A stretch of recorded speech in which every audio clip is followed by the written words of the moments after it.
可能是俄军最后的疯狂，也可能是对克什大桥被炸的报复。在过去的几天里，基辅成为俄军导弹袭击的主要目标。俄军的大轰炸打法已经不再是仅针对基辅的军事目标，而是开始对基辅所有的大型基础设施实施大轰炸，并且造成了许多乌克兰民众的死伤。目前，基辅包括发电站、车站、油库、大型建筑物等，都在俄军的打击范围之内。换而言之，俄军已经展开了对基辅无差别的大轰炸。许多西方国家，包括美国、英国、德国、荷兰等大使馆，都在快速撤出所有人员。他们的外交部更是发出紧急警告，提醒本国侨民使用各种办法尽快离开基辅。甚至基辅本地一些市民也是拖老带幼，连夜开车逃往邻国波兰。虽然俄军的大轰炸给乌克兰造成了巨大损失以及不小的恐慌，但这也将自己送上了断头台。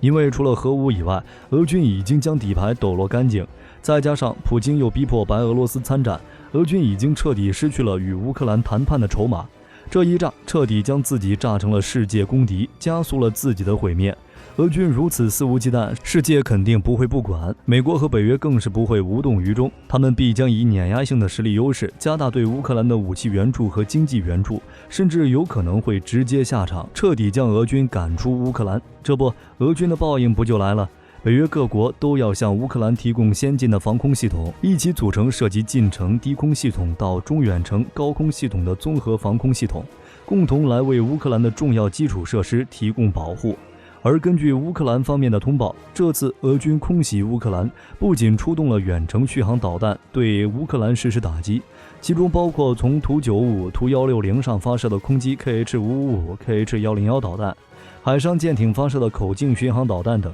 他们采用不同的飞行路线对乌克兰主要城市的基础设施实施了空袭，让乌军的防空系统疲于应对，而且还投入了大批从伊朗引进的自杀式无人机到此次的空袭行动中。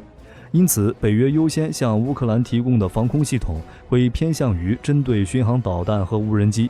目前，德国已经批准向乌克兰提供4套 IRIS-T 防空导弹系统，并且第1套已于12日交付给了乌克兰。要知道，这套系统德国人自己都没有装备，就直接由生产厂家移交给了乌克兰，可能这就是患难见真情。当然，俄军所犯的罪恶也不容忽视。IRIS-T 防空导弹系统由德国戴奥防卫公司研发，该系统其实是 IRIS-T 空导弹改造的地空型，主要是加粗了弹体，提高射程。该系统可选用 IRIS-T SLS 近程和 IRIS-T SL 中程导弹，而为了满足地面发射，该系统导弹使用了惯性导航加数据链路中断制导的方式，更是在导引头和设备舱后加装了粗壮的弹体。整颗导弹弹长3139毫米，弹重106千克，外侧加装边条翼和尾舵。弹体内容纳了150毫米直径的双脉冲固体火箭发动机和推力矢量控制系统，使其最大拦截距离有40公里，拦截高度为20公里。安装的11.4公斤预制破片高爆战斗部，在配备触发和近炸引信后，更是能够击落火箭弹、巡航导弹、近程弹道导弹等空中目标，可以为乌克兰人口密集的城市区域周围提供空中保护伞。而该防空系统的发射车则采用了 MAN 8×8卡车底盘，后部安装有8连装发射箱，车内2名操作员只需10分钟即可展开车辆对空防御。而且为了捕捉和跟踪目标，该系统还配有红外线搜索头和数字信号处理器，因此它能够区分目标的热源和红外欺骗性物体。另外，它还有一个360度雷达，可以监视空域并提供目标数据，使其能够同时打击多个目标，并且适用于所有天气环境。IRIS-T 防空导弹系统到达乌克兰，由于军援的数量不多，可能会优先为乌克兰要地提供强大的防空能力。而且，德国国防部长兰布雷希特表示，德国除了会尽快向乌克兰提供另外3套防空系统外，还会参与到欧盟协助乌克兰进行的训练任务中，对乌克兰士兵进行培训。另一个已经批准向乌克兰提供防空系统的是美国，美国将向乌克兰提供8套国家先进地对空导弹系统。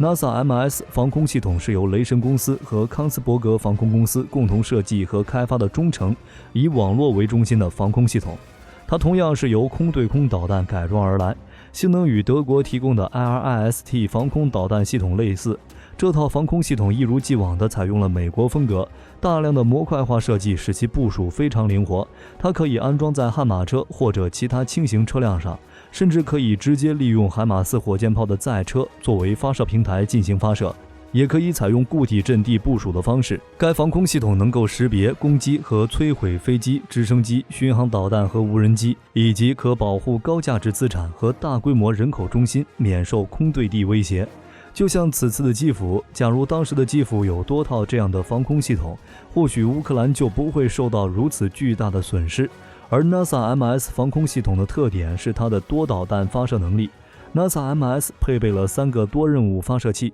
每个发射器在保护罐内可携带多达6枚急用型导弹，像 AIM-120、AIM-9X 以及地面化的海麻雀导弹均可以发射。而这种配置的好处，便是可通过搭配使用不同射程的对空导弹，更加有效地拦截俄军的巡航导弹、无人机等空中目标。而且由于发射 AIM-120中程空对空导弹而无需太多改装，因此北约和其他国家可以方便地向乌克兰提供各种型号的 AIM-120导弹。比如英国国防大臣华莱士就表示，英国将在未来几周向乌克兰提供大量 AIM-120导弹，搭配着美国提供的 NASA MS 共同守卫乌克兰。除了对付巡航导弹和无人机的中近程防空系统外，美国无疑考虑得更全面，大概率还会向乌克兰提供更先进的翻导装备。因为俄军在战争前期曾大量使用了伊斯坎德尔战术弹道导弹，该导弹的性能和威力我们都知道，飞行速度快，突防能力强，拦截难度高等。再加上之前伊朗向俄罗斯提供了数以百计的无人机，所以火力军有理由相信未来伊朗会向俄罗斯提供各种弹道导弹，来弥补俄军远程导弹数量不足的缺陷。而为了应对这一可能，美国可能会向乌克兰援助美国研制的爱国者系列防空翻导系统，而这将会成为如 NASA MS、IRIS-T 等防空系统最强有力的补充。爱国者反导系统是美国雷神公司制造的中程地对空导弹系统，主要用于对付现代装备的高性能飞机，并能在电子干扰环境下击毁近程导弹、拦截战术弹道导弹和潜射巡航导弹。这套武器系统在海湾战争后广为人知，成为了美国的代表性武器之一。目前北约多个国家都装备了爱国者系列防空反导系统，其中爱国者2主要针对飞机和巡航导弹等空中目标，作战半径超过100公里，而爱国者3则重点优化了对弹道导弹的拦截能力，可以保护乌克兰的关键地区免受弹道导弹的袭击。那句话怎么说来着？虽然没有任何防空系统或反导系统是完美的，但爱国者系统将极大减少俄罗斯导弹造成的破坏。况且爱国者反导系统的保护范围和作战能力都远超当前各国已经批准提供给乌克兰的防空系统。那么乌军的防空力量为什么会如此薄弱？我们知道，想要提升防空能力，第一步就需要获得对手发动空袭的预警情报。而在俄乌战争的初期，乌克兰位于固定阵地上的大部分如 P-37、5N-84A 等对空探测雷达就被摧毁，而剩余的部分机动式雷达和大中型远程防空系统，在长达8个月的激烈冲突中也基本损耗殆尽，无法提供俄军导弹来袭的预警信息。因此，目前对于俄军空袭的情报，基本上都要靠北约方面提供。像在战争爆发前期，北约便出动了多个型号的侦察和预警机在乌克兰周边飞行，其中对空侦察的主要平台是 E3 预警机，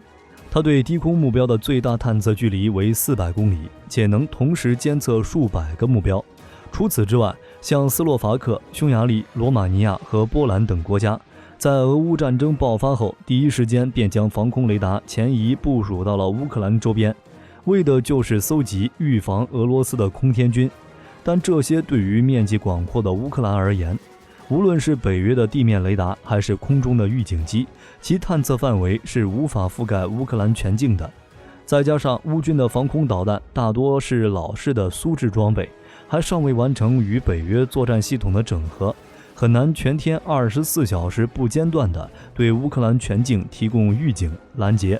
因此，此次俄军导弹从多个方面对乌克兰发动空袭，北约哪怕有心也是无力的。俄军这次的无差别轰炸算是彻底犯了众怒，除了刚才讲述的德国和美国已批准军援防空系统的国家外，其他北约各国也纷纷做出了表态。像荷兰国防大臣奥朗格伦12日就表示，荷兰会向乌克兰提供价值1500万欧元的防空导弹。法国总统马克龙也表示，除了向乌克兰提供雷达外，还将提供防空系统等军用设备，但是同样没有说明型号。而据火力军的猜测，荷兰大概率会以霍克和爱国者这2种大型防空系统为主进行军援。霍克是美军部署的第1种机动部署中程防空导弹，也是目前仍在使用、年纪最大的西方国家地空导弹系统老古董。该导弹从上世纪60年代开始服役至今，参加了冷战时期几乎所有的大规模战争。像在两伊战争中，伊朗装备的霍克防空导弹就曾击落了40余架伊拉克米格战斗机。中东战争中，以色列的霍克防空导弹也颇有建树。即使到了伊拉克入侵科威特的战争中，科威特的霍克防空导弹也在卫国战争中击落了2架伊拉克战斗机。虽然这种导弹已经老旧，但是不可否认，其仍然是一种颇具威胁的中程地空导弹系统。而法国大概率会以 SAMPT 和响尾蛇地空导弹武器系统为主进行军援。当前法军装备的最先进防空系统是 SAMPT 防空导弹系统，这种陆基机动防空系统采用了先进的紫苑30防空导弹，主要用于中程地面防空，能对付战术弹道导弹、巡航导弹、反辐射导弹、喷气式飞机、无人机等空袭武器的饱和攻击。对付低空目标时，该系统的最大拦截距离为50公里，最新升级型号甚至可以在150公里外拦截射程3000公里的中程弹道导弹，对俄军导弹同样能产生极大的威胁。